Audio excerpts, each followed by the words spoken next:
ನಮಸ್ಕಾರ ಸ್ನೇಹಿತರೆ. ದಿನಾಂಕ 21/10/2025ನೇ ತಾರೀಕು ಸಮಯ 5 ಗಂಟೆಗೆ ನಾವು ನಮ್ಮ ಊರನ್ನು ಬಿಟ್ಟು 6 ಗಂಟೆ ಸಮಯಕ್ಕೆ ನಾವು ಹಾಸನವನ್ನು ತಲುಪಿದೆವು. ಹಾಸನಾಂಬೆಯ ದರ್ಶನವನ್ನು ಪಡೆಯಲಿಕ್ಕೆ ಹಾಸನಕ್ಕೆ ಬಂದ ತಕ್ಷಣ ನಮಗೆ ಸ್ವಾಗತ ಕೋರಿದ್ದು ರಸ್ತೆಯಲ್ಲಿರುವ ದೀಪಾಲಂಕಾರಗಳು. ಹಾಸನಾಂಬೆ ದರ್ಶನ ಮಾಡಲಿಕ್ಕೆ ಬರ್ತಕ್ಕಂಥ ಎಲ್ಲ ಭಕ್ತಾದಿಗಳಿಗೂ ದೀಪಾಲಂಕಾರಗಳು ಸ್ವಾಗತವನ್ನು ಕೋರ್ತಾ ಇದ್ದೇವೆ. ನಿಮಗೆ ಈ ಒಂದು ವಿಡಿಯೋಸಲ್ಲಿ ಕಾಣಿಸ್ತಾ ಇದೆ. ನಾವು ಅಂದ್ಕೊಂಡಂಗೆ ತುಂಬ ರಶ್ ಇರುತ್ತೆ ಅಂತೆಲ್ಲ ಹೇಳ್ತಾಯಿದ್ರು. 3 ಗಂಟೆ 4 ಗಂಟೆ 5 ಗಂಟೆ ಎಲ್ಲ ಆಗುತ್ತೆ ಅಂಥೇಳಿ. ಆದರೆ ನಮಗೆ ನಾವು ಹಾಸನಾಂಬೆಯ ದರ್ಶನವನ್ನು ಧರ್ಮ ದರ್ಶನದಲ್ಲಿ ಪಡೆದೆವು. ಸಾಮಾನ್ಯರಂತೆ ದರ್ಶನವನ್ನು ಪಡೆದೆವು. ದರ್ಶನಕ್ಕೆ 1000, 300, 100 ಧರ್ಮದರ್ಶನ 4 ರೀತಿಯಾಗಿ ವಿಭಾಗ ಮಾಡಿ ದರ್ಶನವನ್ನು ಕೊಡಲಾಗಿತ್ತು. ನಾವು ಹೋದ ಸಂದರ್ಭದಲ್ಲಿ ಧರ್ಮದರ್ಶನನೇ ತುಂಬ ಖಾಲಿ ಇತ್ತು. 10ರಿಂದ 15 ನಿಮಿಷದಲ್ಲಿ ನಮಗೆ ದರ್ಶನವನ್ನು ಹಾಸನಾಂಬೆ ತಾಯಿ ಮಾಡಿಕೊಟ್ರು.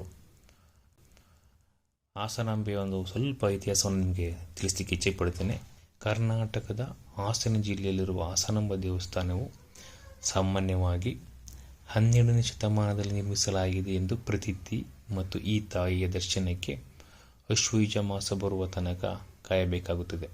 ಹಾಗೆ ನಮ್ಮ ಹಿಂದೂ ಹಬ್ಬ ಆದಂತಹ ದೀಪಾವಳಿ ಹಬ್ಬದ ಸಮಯದಲ್ಲಿ ತುಂಬ ವಿಶೇಷತೆಯಿಂದ ಕೂಡಿರುತ್ತದೆ. ಇದರ ವಿಶೇಷತೆ ಎಂದರೆ ದೇವಿಯ ಗರ್ಭಗುಡಿಯಲ್ಲಿರುವ ವಿಗ್ರಹದ ಎದುರು ಒಂದು ಪುಟ್ಟ ಕಲ್ಲು ಇದ್ದು ಇದನ್ನು ಸೊಸೆ ಕಲ್ಲು ಎಂದು ಕರೆಯಲ್ಪಡುತ್ತದೆ. ಹಾಗೆ ಈ ತಾಯಿಯ ದರ್ಶನಕ್ಕೆ ಭಕ್ತ ಸಾಗರವೇ ಹರಿದು ಬರುತ್ತದೆ. ತಾಯಿ 10ರಿಂದ 12 ದಿನಗಳ ಕಾಲ ಮಾತ್ರ ಭಕ್ತಾದಿಗಳಿಗೆ ದರ್ಶನವನ್ನು ನೀಡುತ್ತಾರೆ. 13ನೇ ದಿನ ದರ್ಶನ ಮುಗಿದ ನಂತರ ಬಾಗಿಲನ್ನು ಮುಚ್ಚಲಾಗುತ್ತೆ. ಏನಿರುತ್ತೆ ಅದೆಲ್ಲ ನೆಕ್ಸ್ಟು ಮುಂದಿನ ವರ್ಷ ಓಪನ್ ಮಾಡೋ ತನಕನೂ ಯಾವುದೇ ರೀತಿಯಲ್ಲಿ ದೀಪ ಆರಿರೋದಿಲ್ಲ. ಅಲ್ಲಿಟ್ಟಿರ್ತಕ್ಕಂಥ ನೈವೇದ್ಯಗಳು ಯಾವುದೇ ರೀತಿಯಾಗಿ ಕೆಟ್ಟಿರುವುದಿಲ್ಲ ಎಂದು ಪ್ರತೀತಿ ಇದೆ. ಆದ್ದರಿಂದ ಪ್ರತಿ ವರ್ಷವೂ ವರ್ಷದಿಂದ ವರ್ಷಕ್ಕೆ ಹಾಸನಾಂಬೆಯ ದರ್ಶನ ಪಡೆಯುವ ಭಕ್ತಾದಿಗಳ ಸಂಖ್ಯೆ ಜಾಸ್ತಿ ಆಗ್ತಾ ಇದೆ. ನಾವು ತುಂಬ ವರ್ಷಗಳಿಂದನೂ ಹಾಸನಾಂಬ ದೇವಿಯ ದರ್ಶನವನ್ನು ಪಡಿಬೇಕು ಅಂತ ಅಂದ್ಕೊಂಡಿದ್ದೆ. ಆದರೆ ಈ ವರ್ಷ ನನಗೆ ಕೂಡಿ ಬಂದಿದೆ. ದರ್ಶನ ಮಾಡಿಕೊಂಡು ಆಚೆ ಬಂದಿದ್ದೀವಿ. ಜೊತೆಗೆ ಪ್ರಸಾದ ಸಹ ನಮಗೆ ಜನ್ಯ ಮುಖಾಂತರ ಪ್ರಸಾದವನ್ನು ಕೊಡ್ತಿದ್ದಾರೆ. ಪ್ರಸಾದವನ್ನು ಸಹ ಸೇವನೆ ಮಾಡಿ ಅಲಂಕಾರ ಪುಷ್ಪಗಳಿಂದ ಕೂಡಿದಂತಹ ಅಲಂಕಾರವನ್ನು ವೀಕ್ಷಣೆ ಮಾಡಿಕೊಂಡು ನಂತರ ಅಲ್ಲಿ ನಾವೆಲ್ಲ ಫೋಟೋ ಸೆಲ್ಫೀಸ್ ಎಲ್ಲ ತೆಗೆದುಕೊಂಡು ಅಲ್ಲಿಂದ ಹೋಗಿ